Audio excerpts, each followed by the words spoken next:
নমস্কার, আমার নামটা পুরুধাউন এবং আজ এই ভিডিওতে আমরা কথা বলব এমন একজন কিডনি ব্যর্থতার রোগী সম্পর্কে যার পা জলদি ফোলাভাব হয়ে উঠেছে।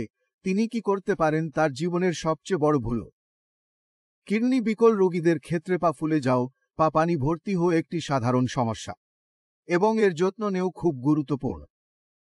কারণ যদি তার পা সঠিকভাবে যত্ন না নেওয়া হয় তবে এর কারণে অনেক জটিলতা তৈরি হয় এবং কিছু জটিলতা তত বড় যে রোগীর জীবন নিতে পারে এবং রোগীকে জরুরি ভিত্তিতে ডায়ালাইসিস করতে হতে পারে।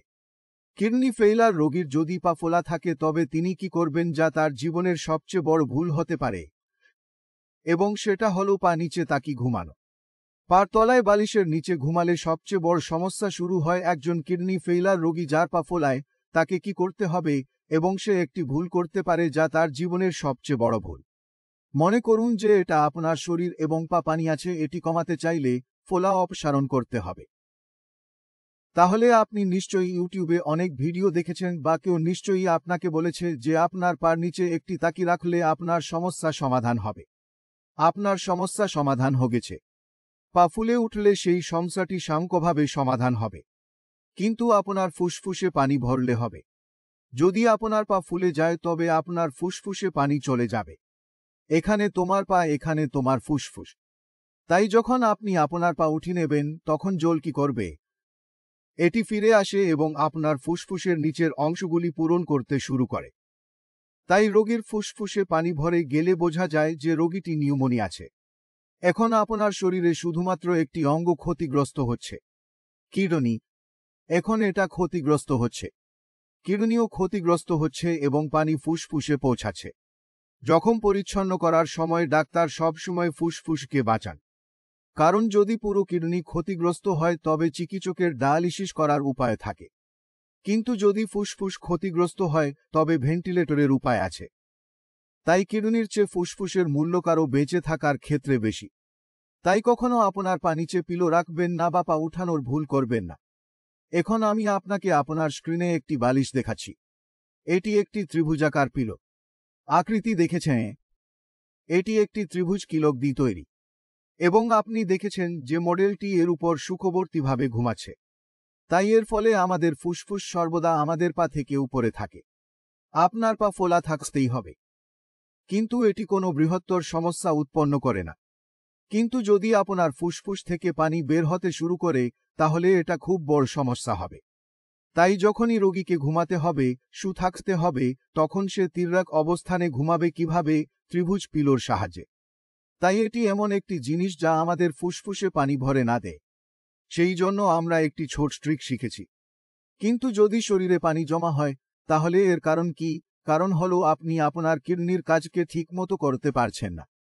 সুতরাং আমাদের এটাও কাজ করতে হবে। কিডনির কার্যক্ষমতা বাড়ানো আবশ্যক। কিডনির কার্যকারিতা বাড়ানোর সাথে সাথে শরীরে জমা থাকা পানি বের হতে হবে। এর জন্য কিছুক্ষণ আমাদের মূত্রবর্ধক সাহায্য নিতে হয়।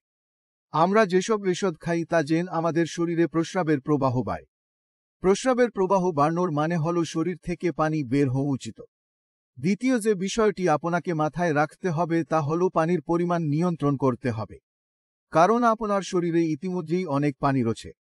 যদি আপনার শরীরে অতিরিক্ত পানি থাকে তবে আরও পানি পান করলে তা টক হয়ে যাবে এবং সমস্যা বাড়বে। তাই যখনই আপনি আপনার পায়ে ফোলাভাব দেখেন, আপনার প্রথম দায়িত্ব হল জলের পরিমাণ কমানো। যদি আপনি দিনে 1 লিটার পানি পান করেন তাহলে আপনি এটি 500 মিলিলিটারে কমাতে পারেন। কারণ আপনি যদি দিনে 500 মিলিলিটার পান করেন তাহলে আপনি প্রতিদিন 800 মিলিলিটার বা 900 মিলিলিটার মূত্র দ্বারা বের করে ফেলতে পারেন। তাহলে দেখব ফোলা দূর হয়ে যাবে। আরেকটি জিনিস মনে রাখতে হবে যে আপনার খাবারে লবণের পরিমাণ কমাতে হবে, কারণ বেশি লবণ খেলে শুধু পাই নয়, মুখেও ফোলা ভাব দেখা যাবে, কারণ মুখ পুরোপুরি পানিতে ভরে যাও। এখন প্রশ্ন হচ্ছে, শরীরে ফোলা কেন হচ্ছে? আমরা এটি পরিচালনা করতে হবে। কখনো পিলো কিনতে হবে, কখনো ডায়ারেটিক নেও লাগে। তাহলে আমরা কেন এই সমস্যার সম্মুখীন হয়েছি? তাই কিছু কারণে এই সমস্যা সাধারণত দেখা যায়। প্রথমত, আপনার রক্তের মোট প্রোটিনের পরিমাণ কমে যায়। যদি কোনো রোগীর প্রস্রাব প্রচুর প্রোটিন হারায় এবং সে সেই প্রোটিন গ্রহণ করতে না পারে এবং শরীর থেকে এটি পরিচালনা করতে না পারে, তখন আমরা দেখি যে রক্তে মোট প্রোটিন এবং অ্যালবুমিন হ্রাস পেয়েছে। এখন অ্যালবুমিন এবং প্রোটিন হ্রাস মানে রক্ত পাতলা হয়ে যায়। রক্ত পাতলা হলে এর মধ্যে থাকা পানি পায়ে ঢুকতে শুরু করে। এখন পায়ে ফোলা হচ্ছে কারণ রক্ত পাতলা হয়েছে এবং রক্তে প্রোটিন কম থাকায় কিডনি প্রোটিন ধরে রাখতে সক্ষম নয়। এখন আমরা যদি এটা ঠিক করতে চাই তাহলে আমাদের খেয়াল দিতে হবে যে আমাদের আগে প্রোটিন লিক বন্ধ করতে হবে। আমাদের খাবারে প্রোটিন গ্রহণ করতে হবে, তা বন্ধ করা যাবে না, কারণ যদি আমরা খাবারে প্রোটিন গ্রহণ না করি তাহলে আমাদের দৃষ্টিশক্তি আরও দ্রুত কমবে। তাই আমরা দুইটি কাজ করতে হবে। একটি হলো প্রস্রাবে প্রোটিন লিক হওয়া বন্ধ করে রাখা এবং আরেকটি হলো আমরা প্রোটিন গ্রহণ করতে থাকি। প্রোটিন, তাহলে আমরা দেখি প্রোটিনের পরিমাণ বাড়ছে, সুস্থতা আরও ভালো হচ্ছে এবং ফোলা কমে যাচ্ছে। থাইরয়েড গ্রন্থি সঠিকভাবে কাজ না করলে, টি3 এবং টি4 সঠিকভাবে কাজ না করলে আমরা দেখি যে টিএসএইচ এর পরিমাণ বাড়ছে। শরীরে থাইরয়েড স্টিমুলেটিং হরমোন বাড়তে থাকে, যা আমাদের বলছে তা হল যে আপনার শরীরে তৈরি হওয়া থাইরয়েড আপনার শরীরের জন্য যথেষ্ট নয় এবং সে কারণে মেটাবলিজম বন্ধ হচ্ছে।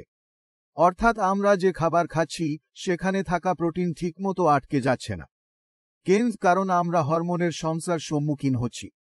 তাই সমস্ত কিডনি ব্যর্থতা রোগীদেরকে ডিফল্টভাবে প্রতি 3 মাসে থাইরয়েড টেস্ট করতে বলা হয়। যদি আপনি ভুলে পেশি ফুলে যাচ্ছেন তবে এর পিছনে থাইরয়েড না থাকা উচিত, কারণ থাইরয়েড নিয়ন্ত্রণ করা খুব সহজ।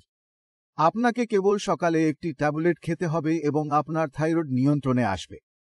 আশা করি আপনি এই ভিডিও থেকে অনেক কিছু বুঝতে পেরেছেন যে একজন কিডনি বিফলতার রোগী যদি তার পায়ে ফোলা হয় তবে তিনি কি করতে পারেন। যদি আপনার কোন প্রশ্ন থাকে বা কিছু জানতে চান, আমি অ্যাভেইলেবল আছি। আমার ডাক্তার দল উপলব্ধ, তুমি তাদের সাথে কথা বলতে পারো। এই সঙ্গে আমি আজ আপনাদের কাছ থেকে বিদায় নিতে চাই। পরবর্তী ভিডিওতে দেখা হবে। বিদায়।